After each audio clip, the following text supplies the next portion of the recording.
الحمدللہ رب العالمین والصلاة والسلام علی محمد الامین اما بعد فاعوذ باللہ من الشیطان الرجیم بسم اللہ الرحمن الرحیم۔ میرے عزیز مسلمان بھائیوں، بعض لوگوں کا یہ خیال ہے اور وہ یہ سمجھتے ہیں کہ نبی کریم صلی اللہ علیہ وآلہ وسلم ہمیں قرآن دے کے چلے گئے ایز اے پوسٹ مین، اب نہ ان کی سنت کی ضرورت ہے، نہ ان کی اطاعت کی ضرورت ہے، نہ صحیح احادیث کی ضرورت ہے، جبکہ یہ بات درست نہیں ہے۔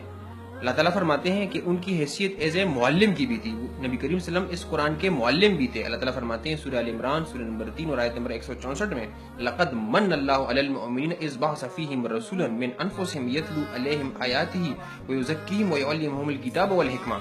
اور بلا شبہ اللہ تعالیٰ نے مومنین پر بہت بڑا احسان کیا کہ ان کے نفس ہی میں سے ایک پیغمبر مبعوث فرمایا، اور اس پیغمبر کا کام کیا تھا؟ اللہ تعالیٰ کی آیتیں ان کو پڑھ کر سنایا کرتے تھے، ان کا تزکیہ کرتے تھے، ان کو قرآن سمجھایا کرتے تھے، کتاب کا علم دیتے تھے اور حکمت سمجھایا کرتے تھے۔ تو نبی کریم صلی اللہ علیہ وآلہ وسلم کی حیثیت ایز اے معلم کی بھی تھی، وہ ایک معلم تھے۔ اور اس کے علاوہ نبی کریم صلی اللہ علیہ وآلہ وسلم کی حیثیت شارح تھے، شارح کتاب اللہ، وہ اس کتاب کے ایکسپلینیشن کرنے والے بھی تھے۔ اللہ تعالیٰ فرماتے ہیں سورہ نحل سورہ نمبر 16 اور آیت نمبر 44 میں، اِنَّا أَنزَلْنَا إِلَيْكَ الذِّكْرَ لِتُبَيِّنَ لِلنَّاسِ مَا نُزِّلَ إِلَيْهِمْ۔ اے نبی کریم صلی اللہ علیہ وآلہ وسلم، یہ ذکر جو ہم نے آپ کی طرف نازل کیا ہے، یہ اس لیے نازل کیا ہے لِتُبَيِّنَ، تاکہ آپ اس کی وضاحت کریں، کھول کھول کے بیان کریں۔ جو لوگوں کی طرف یہ قرآن آیا ہے، یہ کتاب آئی ہے، اس کو بیان کریں، آپ اس کی وضاحت کریں۔ تو نبی کریم صلی اللہ علیہ وآلہ وسلم کی حیثیت ایز اے شارح کی بھی تھی، اور نبی کریم صلی اللہ علیہ وسلم کی حیثیت وہ ایز اے نمونہ تقلید، نمونہ اتباع، پیشوا اور امام بھی تھے۔ اللہ تعالیٰ فرماتے ہیں سورہ آل عمران سورہ نمبر 3 اور آیت نمبر 31 میں، قُلْ إِن كُنتُمْ تُحِبُّونَ اللَّهَ فَاتَّبِعُونِي يُحْبِبْكُمُ اللَّهُ وَيَغْفِرْ لَكُمْ ذُنُوبَكُمْ۔ اللہ تعالیٰ نبی کریم صلی اللہ علیہ وآلہ وسلم کی زبان سے اعلان کرتے ہیں کہ اے نبی، ان سے کہہ دیجئے اگر اللہ سے محبت ہے فَاتَّبِعُونِی، تو میری اتباع کرو، میرے پیچھے پیچھے آؤ، میرے نقش قدم پر چلو، میری پیروی کرو، اور اس کے بدلے میں کیا ہوگا؟ وَيَغْفِرْ لَكُمْ ذُنُوبَكُمْ، اور اس کے بدلے میں آپ کے سارے گناہ معاف کر دیے جائیں گے۔ اور اللہ تعالیٰ فرماتے ہیں سورہ احزاب سورہ نمبر 33 آیت نمبر 21 میں، لَقَدْ كَانَ لَكُمْ فِي رَسُولِ اللَّهِ أُسْوَةٌ حَسَنَةٌ لِمَنْ كَانَ يَرْجُو اللَّهَ وَالْيَوْمَ الْآخِرَ۔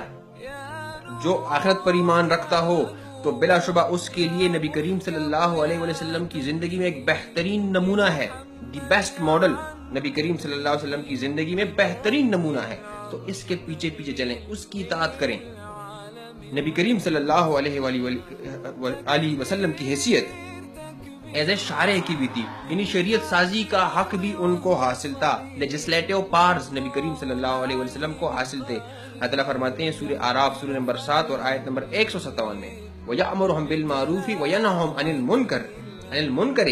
نبی کریم صلی اللہ علیہ وسلم کے بارے میں بتایا گیا ہے کہ نبی کریم صلی اللہ علیہ وسلم اچھائی کا حکم دیتے ہیں اور برے کاموں سے لوگوں کو روکتے ہیں، برے کاموں سے ان کو روکا جاتا ہے، نبی کریم صلی اللہ علیہ وسلم ان کو روکتے ہیں۔ یہ حیثیت نبی کریم صلی اللہ علیہ وسلم کی ہے۔ اور اس کے بعد فرمایا گیا ہے وَيُحِلُّ لَهُمُ الطَّيِّبَاتِ، اور پاک چیزوں کو آپ کے لیے حلال ٹھہراتے ہیں۔ یہ اتھارٹی بھی، لیجسلیٹو پارز بھی نبی کریم صلی اللہ علیہ وسلم کو حاصل ہے۔ وَيُحَرِّمُ عَلَيْهُمُ الْخَبَائِثَ، اور ناپاک چیزوں کو، گندی چیزوں کو، خبائث کو حرام کہتے ہیں، حرام ٹھہراتے ہیں۔ یہ اتھارٹی بھی اور یہ حیثیت بھی نبی کریم صلی اللہ علیہ وسلم کو حاصل ہے۔ لہٰذا شریعت سازی کا حق نبی کریم صلی اللہ علیہ وسلم کو حاصل ہے، اور کسی کو حاصل نہیں ہے۔ یہ حیثیت بھی نبی کریم صلی اللہ علیہ وسلم کی تھی۔ اور ان کی ایک اور حیثیت، وہ as a Qazi, as a جج بھی تھے، حاکم بھی تھے۔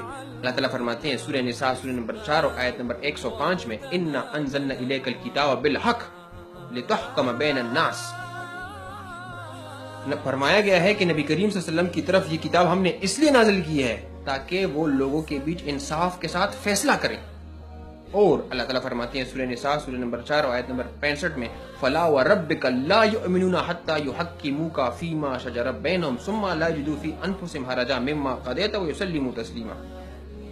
آپ کے رب کی قسم، وہ شخص مومن نہیں ہو سکتا جب تک وہ اپنے باہمی فیصلوں میں محمد صلی اللہ علیہ وسلم کو حاکم نہ مان لے، اور پھر جو فیصلہ محمد صلی اللہ علیہ وسلم کرے وہ دل سے ہی تسلیم نہ کرے۔ دل سے آپ کو پیغمبر صلی اللہ علیہ وآلہ وسلم کے فیصلے تسلیم کرنے ہوں گے، ورنہ آپ مومن نہیں ہو سکتے۔ فلا وربک، آپ مومن نہیں ہو سکتے۔